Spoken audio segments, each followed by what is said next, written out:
सरकारी कर्मचारियों को बड़ा तोहफा। केंद्र ने किया यूपीएस का ऐलान। जानिए किसे होगा कितना फायदा।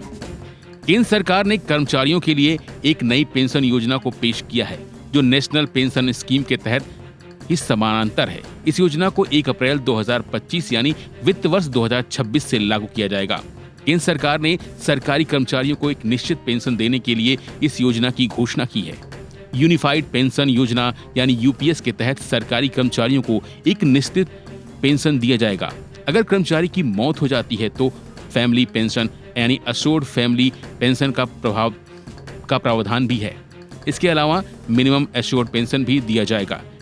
लेकिन अभी भी लोगों के मन में यूपीएस को लेकर कई सवाल हैं। मसलन कर्मचारी को कितनी पेंशन मिलेगी, अगर कर्मचारी की मौत हो जाती है तो उसके बाद क्या होगा, इसमें मिनिमम पेंशन कितनी होगी और इसके लिए कर्मचारियों की जेब से कितना पैसा देना होगा। तो इस वीडियो में आपको इससे जुड़े हर सवाल का जवाब मिलेगा। सवाल यह है कि कितनी फीसदी पेंशन की गारंटी मिलेगी। तो सरकार ने कहा है कि कर्मचारियों की मांग की थी कि उन्हें एक निश्चित पेंशन मिले। यूपीएस के तहत कर्मचारियों को रिटायरमेंट से पहले के 12 महीनों के औसत मूल वेतन का 50% पेंशन दिया जाएगा। हालांकि इसके लिए शर्त यह है कि कर्मचारी 25 साल की नौकरी की हो। वहीं अगर कर्मचारी 25 साल से कम अवधि के लिए नौकरी की है तो उसी अनुपात में पेंशन मिलेगी। कर्मचारी की मौत के बाद कितनी पेंशन मिलेगी?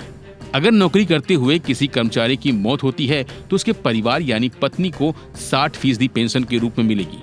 यानी अगर कर्मचारी को 30,000 पेंशन मिलती है तो उसकी पत्नी को उसका 60% यानी 18,000 पेंशन मिलेगी।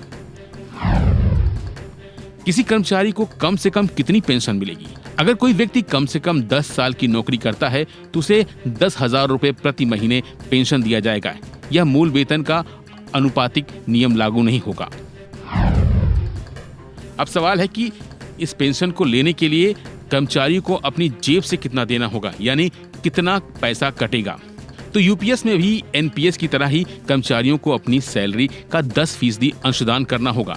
लेकिन सरकार जो पहले अपने फंड से 14% देती थी उसे बढ़ाकर अब 18% कर दिया गया है।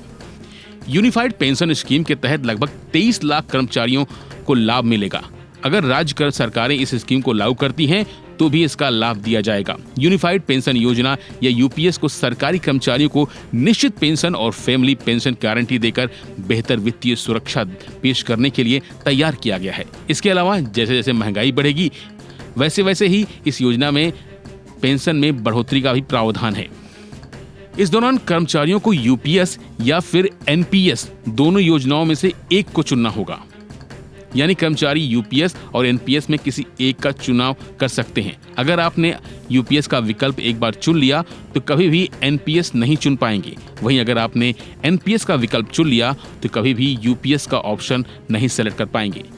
तो उम्मीद करते हैं कि आपको तमाम जानकारी मिल चुकी होगी। फिलहाल के लिए बस इतना ही। बाकी अपडेट के लिए बने रहिए वन इंडिया हिंदी के साथ।